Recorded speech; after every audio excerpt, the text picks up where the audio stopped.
Allora, Gino Ferraresso, abbiamo visto un quadro regionale e un quadro provinciale del territorio di Verona. Per assurdo io pensavo che Verona andasse meglio di altri, che magari e invece assolutamente no, e così non va bene.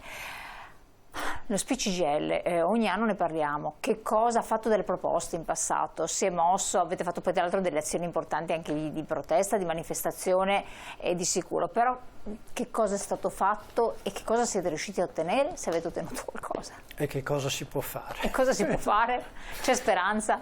Ecco, allora più di un anno fa noi come sindacato unitariamente, quindi CGIL, CESOUIL dei pensionati, abbiamo presentato un documento alla Regione dove abbiamo affrontato complessivamente il tema della non autosufficienza, quindi non solo la parte che riguarda le case di riposo, ma oggi si è citato il tema delle badanti, il tema dell'assistenza domiciliare e via dicendo. Noi abbiamo fatto quel documento, lo abbiamo consegnato alla Regione, e dentro c'erano un po' tutti gli argomenti, un'analisi degli argomenti e anche delle proposte che dopo insomma vedremo quali sono. La Regione cosa ha fatto in questo arco di tempo, in questo anno che è passato, più di un anno? Fondamentalmente è intervenuta su 2 o 3 questioni, in particolare appunto sulle case del riposo, ma è intervenuta in maniera disorganica, senza avere un'idea complessiva di affrontare il tema non autosufficienza. E in genere ha emanato dei provvedimenti perché il sindacato dei pensionati è andato in piazza, perché le stesse case di riposo hanno rivendicato un sostegno da parte della Regione, e allora a quel punto la Regione ha deciso di intervenire, ma ripeto, in maniera disorganica a nostro giudizio e con provvedimenti che sono anche, come dire, potrebbero essere intesi anche come peggiorativi rispetto al passato. Il tutto, quando noi abbiamo presentato questo documento alla Regione, l'assessore ci promise un tavolo di confronto che non è mai stato aperto fondamentalmente, quindi noi stiamo ancora aspettando quel tavolo di confronto e ovviamente non è che staremo zitti nel futuro. Se c'è bisogno faremo una o più manifestazioni per rivendicare le cose che abbiamo scritto in quel documento. Cosa ha fatto di buono con questi provvedimenti la Regione e cosa non ha fatto di buono con i provvedimenti? Allora, di buono sicuramente, finalmente, era una nostra richiesta del sindacato dei pensionati, era parificare una tassa che si chiama IRAP, che la pagano le aziende, e questa tassa la pagava di più la casa di riposo pubblica che non il privato, quindi c'era una sperequazione di costi a sfavore del pubblico. La Regione finalmente l'anno scorso con la legge di bilancio ha parificato l'aliquota, per cui ha messo sullo stesso piano e diciamo che in parte il pubblico è meno sfavorito nel erogare i servizi residenziali. Poi invece ha fatto un provvedimento, in particolare un provvedimento che si chiama di programmazione per i centri servizio, dove ci sono molte ombre, mettiamola così, e poche luci. Allora, noi avevamo chiesto, in quel famoso documento di un anno fa, di aumentare le impegnative di residenzialità. L'Ivana prima ha fatto vedere, nelle slide, che le impegnative nel passato erano circa 26.000. Quindi, cosa vuol dire? Io ho 31.000 persone dentro le case di riposo, 26.000 che ricevono il contributo da parte della Regione, vuol dire che 5.000 si pagano tutta la retta, ok? Vuol dire che invece di pagare 1.800-2.000 euro arriva a pagare anche i 3.000 e oltre di retta in una casa di riposo.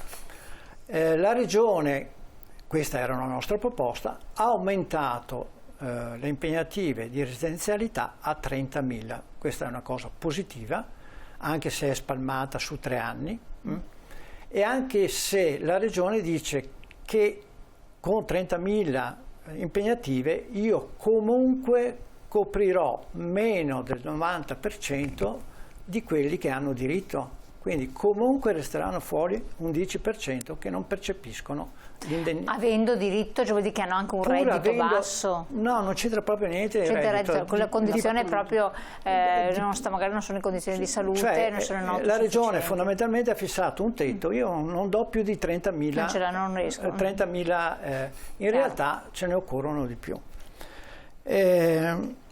Poi ha fatto questa operazione, Ivana prima ha detto che l'indennità, che l'impegnativa di residenzialità era divisa in 2 livelli. Il primo livello 49 euro, 56 euro il secondo livello. Ha fatto una cosa unica. Ha fatto una cosa unica per arrivare, diciamo, ai 30.000 impegnative, e fondamentalmente ha abbassato l'impegnativa a quelli più gravi, o meglio, quelli che ce l'avevano già, non è che gliela tolgono, ma quelli che verranno in futuro prenderanno comunque 52 euro. Ora, noi unitariamente avevamo fatto invece un'altra proposta, avevamo detto, guardate, la stessa Regione dice, nelle case di riposo, ma lo sappiamo tutti, e non solo nelle case di riposo, nella non autosufficienza stanno aumentando le patologie dementigene, l'Alzheimer e via dicendo.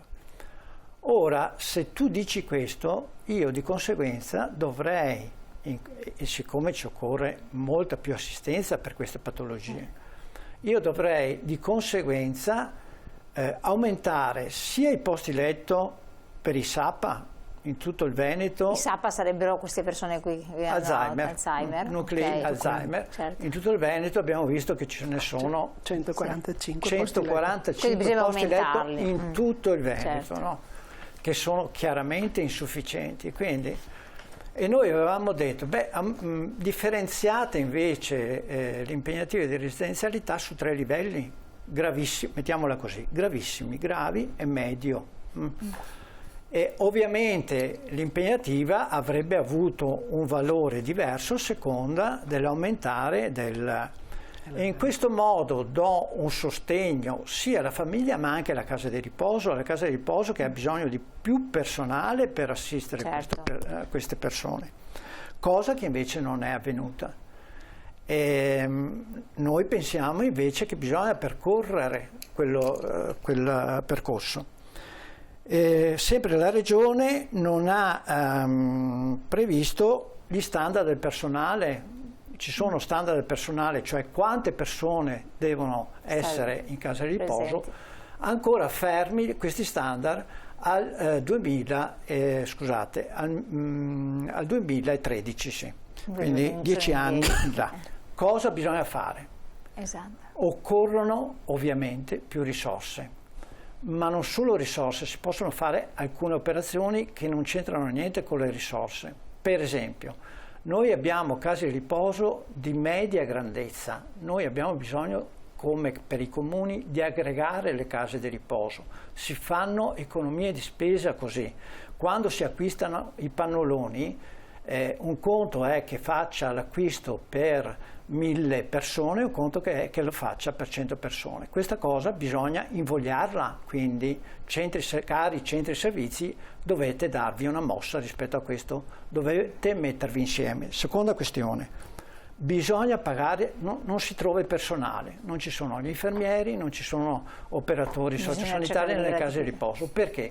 Perché scappano tutti nella sanità, perché nella sanità sono pagati di più e forse hanno anche meno carichi di lavoro rispetto alle case di riposo. Quindi bisogna intervenire sotto l'aspetto economico, e qua non è solo la Regione che può dare una mano per migliorare gli stipendi del personale. Anche qua i centri servizi si devono svegliare, devono dare loro una risposta a questo problema, che è un problema, come dire, di carattere economico che spetta agli enti. Finisco. Poi c'è bisogno di una tassazione diversa, c'è bisogno di più soldi. Allora, noi abbiamo detto in tutte le salse, e non solo noi a dire la verità, anche qualche politico, che c'è bisogno, chi ha di più dia di più in questa regione. Si è detto: aumentate l'addizionale IRPEF per i redditi più alti, riuscite a trovare un po' di milioni per dare una risposta a queste ed altre priorità. Ai tempi del governatore Galan, il governatore Galan cancellò questa differenziazione dell'addizionale IRPEF e si cancellò 100 milioni che sparirono, che potevano benissimo, che si potrebbero oggi benissimo, utilizzare per dare una risposta alla non autosufficienza nella nostra regione. Finisco proprio. Poi si possono fare risparmi di spesa. Cosa voglio dire? Allora, io ho qua una delibera molto recente della Regione Veneto, dove si dice che per organizzare le feste dell'identità del popolo veneto e altre cose di questo genere, la Regione ha un fondo di 609.000 euro. Ora, forse, si potrebbero utilizzare meglio queste risorse. Chiarissimo, meditate su quanto detto adesso Gino Ferraresso, rivedete la puntata, grazie. Mi dispiace aver tirato i tempi, però veramente sono state dette tantissime cose, erano tutte interessanti, per cui bisognava affrontarle tutte e magari torneremo ancora su queste tematiche. Io ringrazio, collegato con noi, Adriano Filice, segretario generale SPCGIL di Verona, che ci ha fatto il focus territoriale. Grazie veramente. Ringrazio naturalmente la disponibilità Ivana Fogo e Gino Ferraresso del Dipartimento Sociosanitario SPCGIL del Veneto per averci fatto questo quadro generale sull'RSA e soprattutto su che cosa concretamente si dovrebbe fare. Work in progress, perché come sempre vi aggiorneremo su quelle che sono le azioni che nel frattempo si riescono a intraprendere, che lo SPCGIL intraprende, e anche le varie manifestazioni che poi come ogni anno verranno anche effettuate, se ci sarà questo famoso incontro per la riforma del sociosanitario in Veneto. Grazie, buon lavoro a voi, cari telespettatori. Vi sollecito, informatevi presso le sedi dello SPCGIL, come ad esempio Verona, avete visto, ci sono tanti sportelli in tutto il territorio, in tutti i comuni, per risolvere le vostre problematiche. Grazie, buon proseguimento, ci vediamo alla prossima.